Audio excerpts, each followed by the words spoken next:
Heç düşünmüsünüzmü, bir hekayəni deşifrə etmək üçün bizə əslində nə qədər məlumat lazımdır?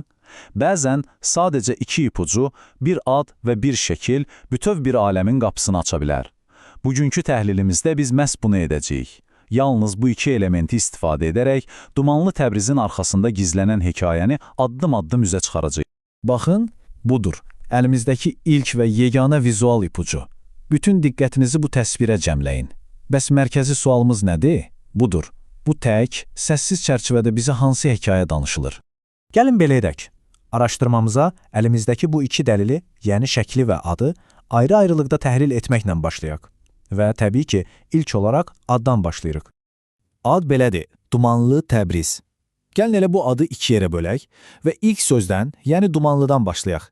Burada maraqlı olan nədir bilirsiniz? Dumanlı sözü təkcə havanın necə olduğunu demir axı. Bu söz elə anındaca bir ab-hava yaradır, bir sir pərdəsi, bir qeyri-müəyyənlik, hətta biraz qarışıqlıq hissi. Elə bil nəsə tam aydın deyil, sanki nəsə gizlədilir və bu da hekayəyə dərhal bir gərginlik qatır, deyilmi? Yaxşı, bəs adın ikinci hissəsi Təbriz.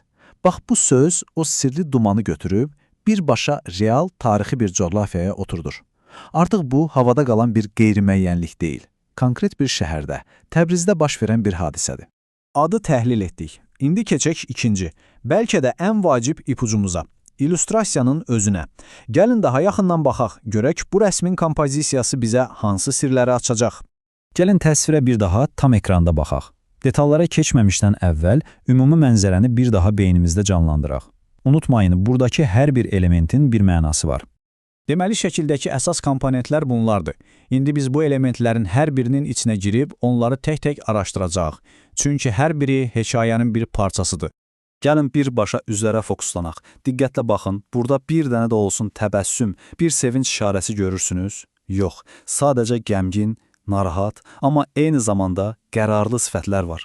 Bu insanlar nə yaşayır? Bu ciddiliyin arxasında nə dayanır?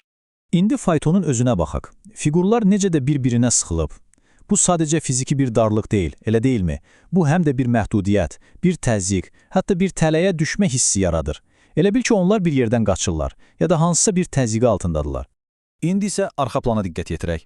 O binalar necə də əzəmətli və künclüdür. Heç də isti, qonaqpərvər bir mənzərə deyil. Əksinə, elə bil ətraf mühitin özü də sərt və amansızdır. Sanki şəhər sadəcə bir fon deyil, hekayənin özü qədər canlı, nəfəs alan bir iştirakçısıdır. Yaxşı, indi ən maraqlı məqama gəldik. Gəlin bu ipuclarını birləşdirək. Başlıqdakı o sirli duman ilə şəkildəki bu gərgin atmosfer arasında necə bir əlaqə var? Gəlin baxaq. Bu əlaqəni daha yaxşı başa düşmək üçün gəlin atmosfer anlayışına bir nəzər salaq. Bu, rəssamın işıq, kölgə və məkandan istifadə edərək bizdə yaratdığı o dominant hissdir. Əgər atmosferi anlasaq, hekayəni də anlamış olarıq. Baxın, bu müqayisə hər şeyi çox aydın göstərir. Dumanın hərfi mənası ilə məcazi mənası arasında necə güclü bir paralellik var. Başlıqdakı o duman çox güman ki, sadəcə hava durumu deyil. Bu, cəmiyyətdəki bir qarışıqlığın, siyasi bir qeyri-müəyyənliyin və ya bəlkə də şəxsi bir mübarizənin dumanıdır. Yol aydın deyil, gələcək isə tam bir müəmmadır. Bütün bu ipuclarını bir araya gətirəndə ortaya çıxan hekayə nə olur? Məncə aydındır. Bu, kölgələr içində edilən çətin bir səyahətin hekayəsidir. Bir saniyə dayanın. O kiçik çamadana diqqət etdinizmi? Bax bu balaca detal bütün hekayəni bir növ təsdiqləyir. Bu bir səyahətdir, amma adi bir gəzinti, istirahət səyahəti deyil. Bu bir keçiddir, bir yer dəyişmədir, bəlkə də bir qaçışdır. Hətta rəsm üslubunun özü də bu hekayəni daha da gücləndirir. Bu kəskin, yüksək kontrastlı təsvir, o dərin kölgələr və sərt işıq. Elə bir çətin seçimlərlə, gizli təhlükələrlə dolu bir dünyanı təsvir edir. Bu dünyada boz rənglərə, ara çalarlara yer yoxdur. Hər şey ya ağdır, ya qara, hər şey kəskindir.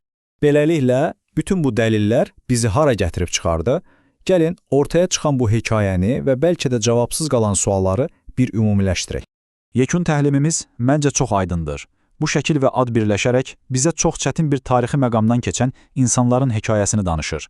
Bu, mübarizənin, qeyri-müəyyənliyə qarşı dözümlülüyün və naməlum bir gələcəyə doğru atılan addımların hekayəsidir. Gəlin indi bu təsvirə son bir dəfə baxaq. İndi bu, bizim üçün sadəcə bir şəkil deyil, elə deyilmi? Bu, apardığımız bütün təhlilin ağırlığını daşıyan, içində bütöv bir dünya gizlədən bir pəncərədir artıq. Və sonda sizi bu sualla baş-başa buraxmaq istəyirəm. Görəsən, bir kəlmə belə deyilmədən bizə daha neçə-neçə hekayə danışılır. Bəlkə də ən güclü hekayələr sözlərlə yox, məhz belə təsvirlərlə bizə çatdırılır. Odur ki, ətrafınızdakı sənətdə gizlənən bu səssiz hekayələri axtarmağa davam edin.